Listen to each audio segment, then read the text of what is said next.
morning to you, Kevin. I mean, this is it's an ever-growing problem. The unions are asking for too much money. Let's be perfectly clear about that, 35%. But the Health Secretary doesn't really seem to be playing ball. He could have avoided a lot more of this if he just talked earlier, couldn't he? It's a bit of a mess. It's a bit of a mess. I mean, you've got a situation here. We've got 61,000 junior doctors, 98% of them balloted for strike action, which tells you, this is pretty serious. Now, they're saying that they think that Steve Barclay welched on talks back on Friday. And, of course, they're due to strike from tomorrow through to Wednesday, a 72-hour stoppage, which is likely to see up to 500,000 hospital appointments cancelled. So this is really, really serious. And I think when you have this kind of brinkmanship so close to a strike, it never augurs well.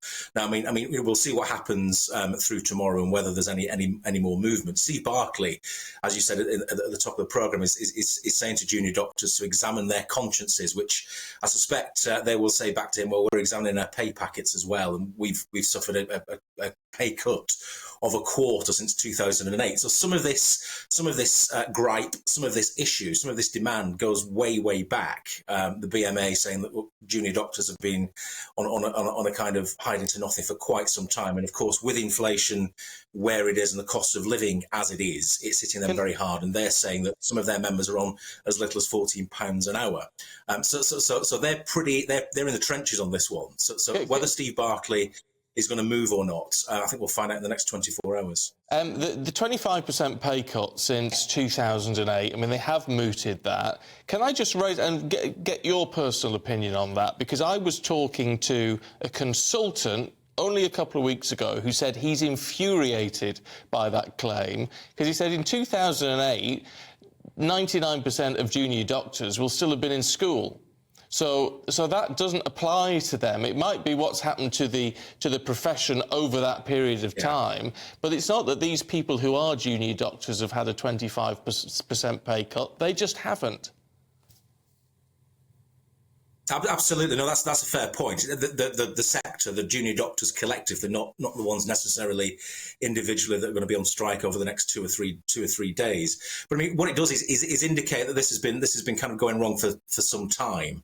And there's a very, very small window to try and avert what's going to be a catastrophic stoppage for the NHS. 500,000 appointments cancelled. I mean, that's the implications for patient safety are pretty profound, and that won't be lost, to be fair, either in government or by the junior doctors. And I suspect if Steve Barclay comes forward with some sort of sincere and meaningful proposal that they may curtail this strike early, but as it stands right now, they're pretty, the language is pretty belligerent. I mean, the BMA, the doctors' trade union, effectively their professional body, which is not known for calling for strike action, is saying, for example, to the consultants that will be covering for junior doctors to basically put in a whacking claim for covering during this stoppage. So it's a pretty bellicose situation. Now, Steve Barclay's saying, look, I've managed to get the paramedics and the nurses back to the negotiating table to call off strike action, and I'm trying to get the junior doctors to do that too. Whether he's able to do that or not, as I say, we'll find out through the course of today, going into tomorrow. I mean, it wouldn't surprise me if we see an early conclusion to this strike, and it doesn't last until Wednesday, because I think for all sides, they'll take this to the brink and think, actually, this is no good for anybody in the long run. Top medics are warning today that this is going to have an unprecedented impact on the NHS, not only the number of junior doctors that are going on strike, but also how long it's set to be staged for, 72 hours. But a lot of this is about recruitment and retainment, isn't it? And there was a poll out a few weeks ago that said that 40% of junior doctors are looking for employment elsewhere. They would like to leave the NHS. And quite frankly, the NHS won't cope if we lose 4 in 10 junior doctors. I mean, something does need to be done about these issues that, as you say, have been coming a long way down the track. They have. I mean, the NHS's biggest fundamental problem is, as you say, is recruitment and retention. We don't have enough nurses, we don't have enough doctors, we don't have enough AHPs, allied health professionals, so your radiographers, your physios, the whole thing. There's a massive gap.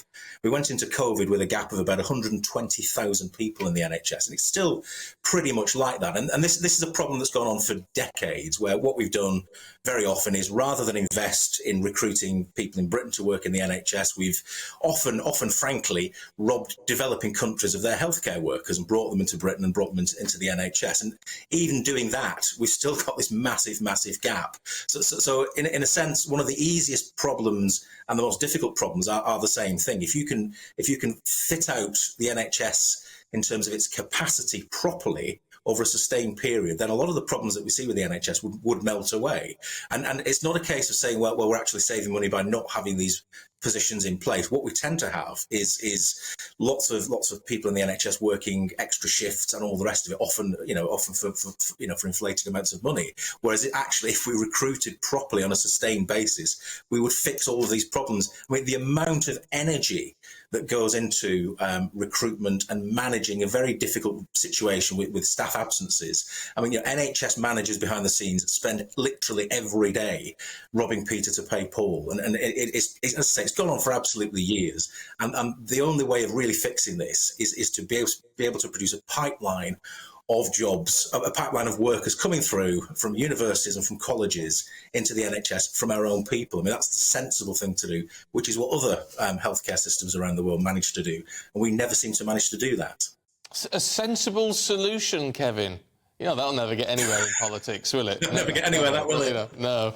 Kevin, really good to talk to you this morning. Thanks very much indeed. All the best. Yeah, homegrown doctors and nurses. I mean, look, it's very sensible, isn't it? Yeah. There you go. If you've got a view, GB Views, GB News.